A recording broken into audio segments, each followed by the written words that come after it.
नमस्कार, आप सभी का मेरे चैनल स्वेट्स फैशन में वेलकम है। मैं डॉक्टर स्वाति मिश्रा। पिछले 2 वीडियोस में मैंने सबऑल्टर्न पर्सपेक्टिव के बारे में बताया। जो फर्स्ट वीडियो था वो सबऑल्टर्न पर्सपेक्टिव्स के कंसेप्चुअल फ्रेमवर्क पे था एंड सेकंड वीडियो रंजीत गुहा जो कि फाउंडर माने जाते हैं सबऑल्टर्न पर्सपेक्टिव के इंडियन कॉन्टेक्स्ट में, उनके पे था। आप सभी के डिमांड्स पे डेविड हार्डिमैन को भी लाए क्योंकि सबऑल्टर्न पर्सपेक्टिव में हम 3-4 थिंकर्स को बेसिकली पढ़ते हैं। उसमें हम पढ़ते हैं रंजीत गुहा को, डेविड हार्डिमैन को एंड बी.आर. अम्बेडकर को। तो मेरा थर्ड वीडियो बी.आर. अम्बेडकर पे होगा, ये वाला वीडियो डेविड हार्डिमैन पे है। होप आपको ये वीडियो जरूर पसंद आएगा क्योंकि मैंने हर डिटेलिंग्स को कवर करने की पूरी कोशिश की है। चलिए अब वीडियो की शुरुआत करते हैं। सबसे पहले जब भी हम थिंकर्स को पढ़ते हैं तो हमारी ये नैतिक जिम्मेदारी बनती है कि हम सबसे पहले उनके लाइफ स्केच को देखें। मैंने बहुत ज्यादा नहीं लिया है क्योंकि डेविड हार्डिमैन के सबऑल्टर्न पर्सपेक्टिव के ही बारे में पूछा जाता है, तो मैंने बस हल्का कवर किया है। सबसे पहले इनका जन्म जो हुआ, he was born in Rawalpindi in October 1947, जो कि पाकिस्तान में पड़ता है, and taught at University of Leicester, the School of Oriental and African Studies in London. पूरी पढ़ाई लिखाई इनकी लंदन से हुई है।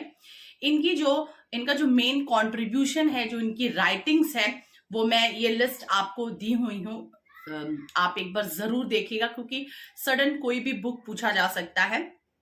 The quit India movement in Gujarat 1980, peasant nationalist of Gujarat, Kheda district 1917 to 1934। ये बुक आई है 1981 में। जो बेसिकली इनका जो वर्क एरिया रहा है ना, वो गुजरात रहा है। इन्होंने गुजरात में जो भी नेशनलिस्ट मूवमेंट चलाए गए उसमें जो पीजेंट के कंट्रीब्यूशन थे, ट्राइबल्स के कंट्रीब्यूशन थे, उसको इन्होंने अपनी राइटिंग्स में सबसे ऊंचे पायदान पे रखा है। तो इनकी राइटिंग्स बेसिकली इसी से मानी जाती है। और इनका जो बहुत इंपॉर्टेंट है वो है देवी मूवमेंट के बारे में। देवी मूवमेंट के बारे में मैं डिटेल्स अभी आपको पढ़ाऊंगी। तो इनकी एक बुक है the coming of Devi, Adivasis assertion in western India 1987, peasant resistance in India 1958 to 1914 के बीच में जो पीजेंट रेजिस्टेंस चला उस पे इन्होंने कवर किया है। Subaltern Studies 7 volume, essays in honour of Ranajit Guha. मैंने आपको जब रंजीत गुहा पढ़ाया तो मैंने बताया था कि सबऑल्टर्न स्टडीज पे अलग अलग वॉल्यूम्स निकाले गए थे। तो रंजीत गुहा ने जिन वॉल्यूम्स तक काम किया उसके आगे की कंटिन्यूटी डेविड हार्डिमैन ने की। तो डेविड हार्डिमैन ने एक सबऑल्टर्न स्टडीज वॉल्यूम 7 निकाला जिसमें रंजीत गुहा के जितने भी एसेज थे उसको कवर अप करने की कोशिश की। Feeding the Bania, peasants and usurers in western India 1966, Gandhi in his time and ours 2003। तो ये डेविड हार्डिमैन के मेन कंट्रीब्यूशन है। अब आगे चल के हम देखते हैं कि किस एरियाज में और भी 2-3 किताबों को मैं यहाँ पर लिखी हूँ, जैसे histories for the subordinate, missionaries and their medicine, a Christian modernity for tribal India. बहुत कंट्रीब्यूशन है। 2008 तक की राइटिंग्स तो हमारे पास अवेलेबल ही है। तो बेसिकली डेविड हार्डिमैन का जो कंट्रीब्यूशन है वो गुजरात के फील्ड में देखा जाता है। David Hardiman has studied and written on South Asian history since the late 1960s। मैंने आपको बताया था कि जब रंजीत गुहा में पढ़ा रही थी तो मैंने बताया था कि साउथ एशियन स्टडीज करके एक ग्रुप बनता है जिसमें कई थिंकर्स रहते हैं जिन सबकी सोच विचारधारा जो रहती है वो सबऑल्टर्न पर्सपेक्टिव से ही संबंधित होती है।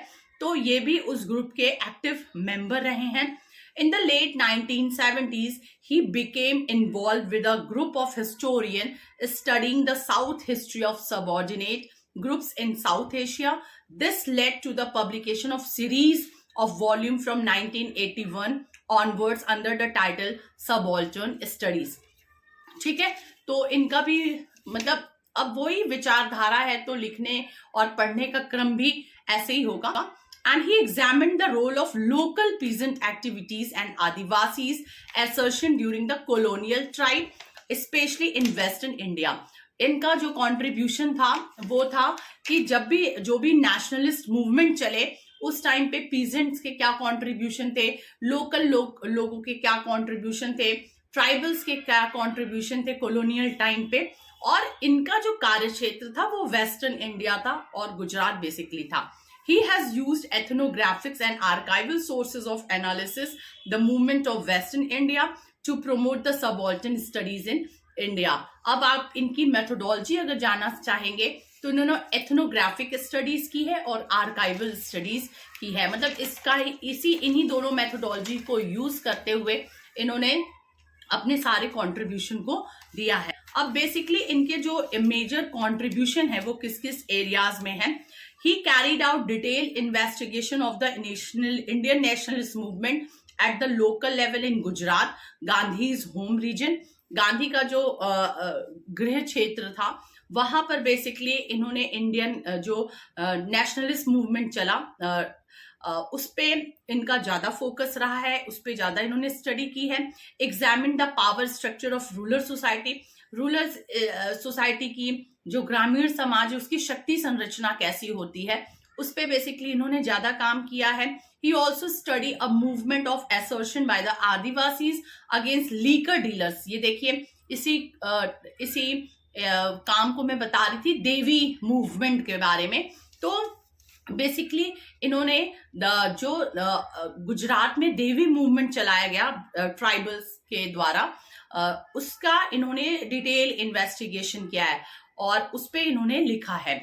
He has sought consistently to enhance the archival material with information collected directly from the areas he has studied. और इन्होंने आर्काइवल तरीके से आर्काइवल और एथनोग्राफिक मेथड का इस्तेमाल करते हुए और खुद भी फील्ड में जा करके डेटा का कलेक्शन करते हुए इन्वेस्टिगेशन करते हुए अपने सारे राइटिंग्स पे काम मतलब अपना सारा जो रिसर्च है उस पे इन्होंने इसी तरीके से किया है. This involved extensive tour and spending times in villages, talking with people, attending their gatherings and recording their stories and songs. अगर देखिए ये भी कहा जाता है कि अगर आपको सही डेटा निकालना है ना और तो आपको क्या करना होगा, खुद जा करके लोगों से बात करनी होगी और लोगों से बात करके फिर आप जो छोटे छोटे लोकल नैरेटिव्स होते हैं आपको उनको इकट्ठा करना होगा और तब जा करके आप सही रिसर्च कर पाएंगे. तो इन्होंने भी यही तरीका अपनाया. ये गांव में जाते थे और लोगों से बातचीत करते थे.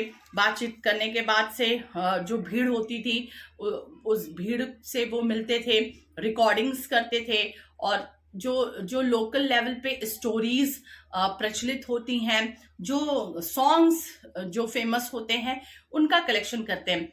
आप जब आप देखेंगे ना थ्योरीज कैसे बनती है तो आप ये जानिए कि थ्योरीज का निर्माण हमेशा फोक लोर से होता है, फोक सॉन्ग से होता है.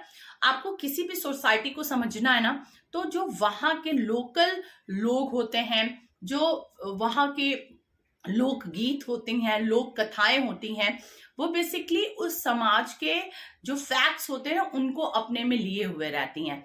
अगर आपको किसी भी गांव की स्टडी करनी है या ऐसे एरिया की स्टडी करनी है जो अछूता रह गया है तो आपके लिए बेस्ट तरीका होगा कि जो लोकल लेवल्स पे स्टोरीज हैं, हर जैसे होता है ना घर घर की कहानी, तो हर क्षेत्र की अपनी कहानियां होती हैं, अपना इतिहास होता है.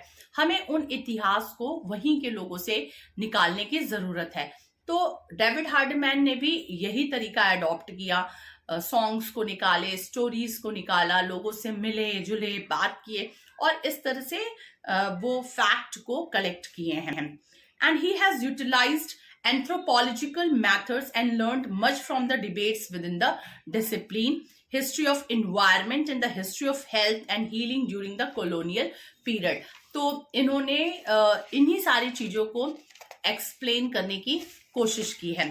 अब हम देखते हैं subaltern perspective of David Hardman. अगर आप पहले के 2 वॉल्यूम देखे हैं ना मेरे वीडियो का, तो आपको बिल्कुल दिक्कत नहीं होगी डेविड हार्डिमैन को समझने में, सबाल्टर्न पर्सपेक्टिव को समझने में. The subaltern mode of narration can be understood as a resistant mode that allows the historically silence to be given voice by elevating the voices of the marginalized people.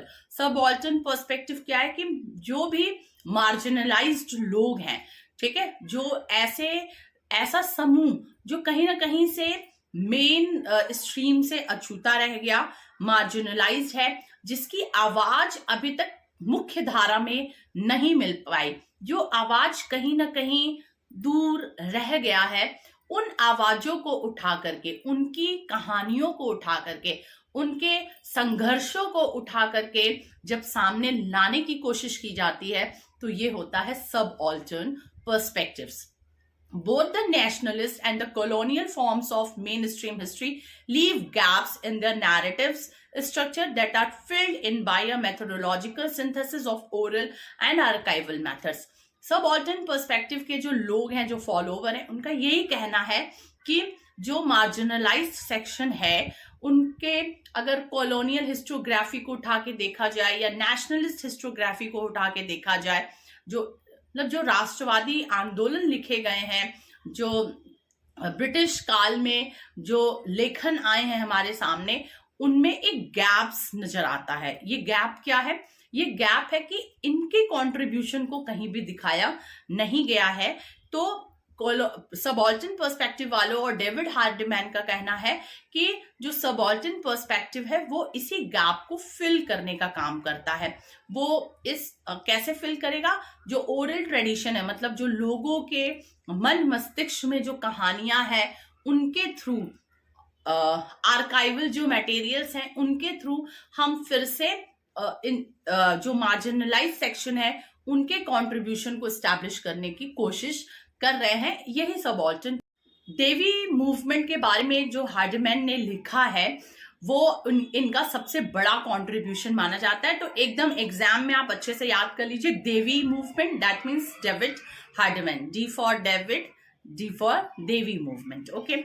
He examined the role of local peasant activities and Adivasis' assertions during the colonial time, especially in Western India, and he has started the Devi movement took place in Gujarat during 1922-23. देखिए, इनका जो मैंने पहले ही video में बता दिया है कि इनका जो बेसिकली जो वर्क एरिया है वो है वेस्टर्न गुजरात, ठीक है, वेस्टर्न इंडिया में, मोस्टली इन गुजरात. तो गुजरात में 1922-23 के टाइम एक मूवमेंट चला जिसे देवी मूवमेंट कहा गया. अब देखा गया कि it was Adivasi tribal movement by tribal peasants against money landers, landlords and liquor shop owner. क्या हुआ था कि इस मूवमेंट, बेसिकली ये जो मूवमेंट था, ये जो आंदोलन था, ये आदिवासियों द्वारा किया गया था, पीजेंट ट्राइबल्स द्वारा, जो आदिवासी किसान होते थे, उनके थ्रू ये मूवमेंट किया गया था. और ये मूवमेंट किसके अगेंस्ट था? ये मूवमेंट अगेंस्ट था मनी लैंडर्स के, जो भी लैंडलॉर्ड्स होते थे या लीकर शॉप जो ओनर थे, उनके अगेंस्ट ये आदिवासी मूवमेंट चलाया गया.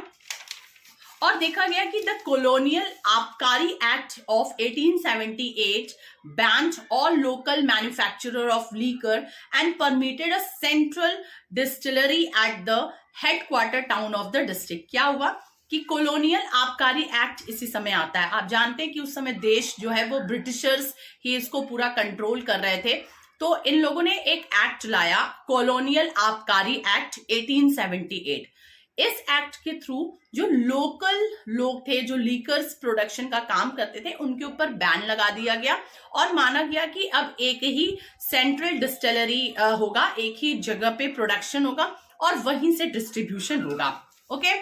The liquor dealers used to pay large amount of money to the government to run the distilleries in addition to the license to sell the liquor in the tribal villages. आप उस समय भी corruption था, जैसे भाई है, रहता ही है. तो उस टाइम क्या हुआ कि जो लीकर डीलर्स थे, जो शराब के जो डीलर्स थे, वो लोग सरकार को एक ह्यूज अमाउंट पे करने लगे। ठीक है, ह्यूज अमाउंट पे करने लगे कि हमें भी अधिकार दिया जाए, हम भी डिस्टिलरीज रन करें और ट्राइबल्स को प्रोवाइड करें लीकर, क्योंकि उनका तो धंधा बंद हो रहा था। The distribution of liquor badly affected the lower caste people, specially the adivasi. और इस तरह से जो डिस्ट्रीब्यूशन होता था लीकर का, वो आदिवासी पे बहुत बुरी तरह इफेक्ट कर रहा था, हेल्थ पे, बाकी चीजों पे। Hardiman narrates the adverse effect in his article. जब आप आर्टिकल उनके पढ़ेंगे तो क्या क्या इफेक्ट पड़ रहा था आप उसको जानेंगे। चूंकि मैं उतने डिटेल्स में नहीं गई हूं, फिर भी मैंने पूरी कोशिश की है सब कुछ कवर करने की। In spite of certain control over liquor sellers, they continue to have a monopoly on the sale of factory made alcohol and its distribution amongst the cluster of villages of adivasi. क्या हुआ कि ये सब आने के बावजूद जो लीकर सेलर थे वो कंटिन्यू अपना मोनोपोली जमाए रखे और डिस्ट्रीब्यूशन करते चले गए, आदिवासियों के बीच में शराब बेचते चले गए। The excise officers were being bribed for distribution of factory made liquor. क्या हुआ कि जो एक्साइज ऑफिसर होते थे उनको घूस वूस दे करके ये लोग अपना काम कर रहे थे कि भाई मेरे प्रोडक्शन पे और डिस्ट्रीब्यूशन पे कंट्रोल नहीं किया जाए। Okay, and the profit made by the money lending and liquor selling by them was huge and was invested by them in land. और इनको भाई अब इतना लाभ हो रहा था, ठीक है, जो वहां के जमींदार होते थे या जो लीकर सेलर होते थे वो सभी ऑलमोस्ट उसी काम में लग गए थे और वो ह्यूज अमाउंट ऑफ बेनिफिट कमा रहे थे। और बेनिफिट कमा कमा के वो लैंड का परचेजिंग कर रहे थे, मतलब जो लैंड आदिवासियों का था उन्हें एक्सप्लॉइट करके कम रेट में उनसे लैंड खरीदा जा रहा था। The Adivasi community was affected and got addicted to drinking. एक तो आदिवासी भाई उनके पास उतने पैसे नहीं थे तो वो अपने जमीन से भी हाथ धो रहे थे और उनको उस लीकर का बहुत भयानक एडिक्शन हो गया था। तो क्या होता था ना कि वो अपनी जमीन को सूद और ब्याज पे रख करके लीकर खरीद रहे थे और उसका सेवन कर रहे थे। ठीक है, the Adivasi peasants could gradually realize how the liquor barons in their own villages are exploiting them, although they failed to articulate and protect against such exploitations because of dominant oppression। क्या हुआ कि आदिवासी ये realise कर रहे थे कि उनके साथ गलत हो रहा है, वो इस लीकर में लिप्त होते जा रहे हैं, वो शराब का सेवन ज्यादा कर रहे हैं जिससे उनके हेल्थ पे इफेक्ट हो रहा है, वो अपनी जमीन को सूद और ब्याज पे रख करके लीकर का सेवन कर रहे हैं तो उनकी जमीन भी जा रही है। दे वर रियलाइजिंग ऑल दीज फैक्ट्स, हाँ सारा रियलाइज कर रहे थे, बट उनके पास कुछ था ही नहीं, क्योंकि वो ऑपरेस कर नहीं सकते थे, वो प्रोटेक्ट कर नहीं सकते थे, क्योंकि जो पावर स्ट्रक्चर थी वो पूरी डोमिनेंट क्लास के पास थी। आप एम.एन. श्रीनिवास का अगर डोमिनेंट क्लास पढ़े होंगे तो आप जानते होंगे कि डोमिनेंट क्लास सिर्फ कास्ट के बेसिस पे नहीं होता है, कहीं कास्ट के बेसिस पे होता है, कहीं नंबर ऑफ पॉपुलेशन के बेसिस पे होता है, कहीं एजुकेशन एंड लिटरेसी के बेसिस पे होता है, तो अलग अलग पावर स्ट्रक्चर के बेसिस पे होता है, तो अलग अलग डोमिनेंट क्लास के वो फीचर्स हैं। तो जो डोमिनेंट ऑपरेशंस थे, मतलब वही पूरा दबदबा अपने क्षेत्र पे जमाए थे और आदिवासी कुछ भी नहीं कर पा रहे थे। And intriguing event occurred in 1922। अब 1922 में एक और चमत्कारिक घटना घटती है और इसी को कहते हैं देवी मूवमेंट। ठीक है, began in western region of Gujarat. ये गुजरात के वेस्टर्न रीजन में शुरू होता है। हार्डीमैन डिस्क्राइब इट। हार्डीमैन ने इसी देवी मूवमेंट को डिस्क्राइब किया। देखिए होता क्या है। Hardiman discovered that a smallpox epidemic among the impoverished fishing tribe in Gujarat coastal areas began in the early month of 1922। क्या हुआ, 1922 के शुरुआती महीनों में जो गुजरात का वेस्टर्न एरिया है, ठीक है, कोस्टल एरिया के जो फिशिंग मैन थे, जो मछली पकड़ने वाले लोग थे, फिशिंग जो ट्राइब्स थी, उनको स्मॉल पॉक्स होता है। They held that a goddess was responsible for the smallpox epidemic and in order to eradicate it they had to appear her, ठीक है, अपीज हर, सॉरी क्या होता है।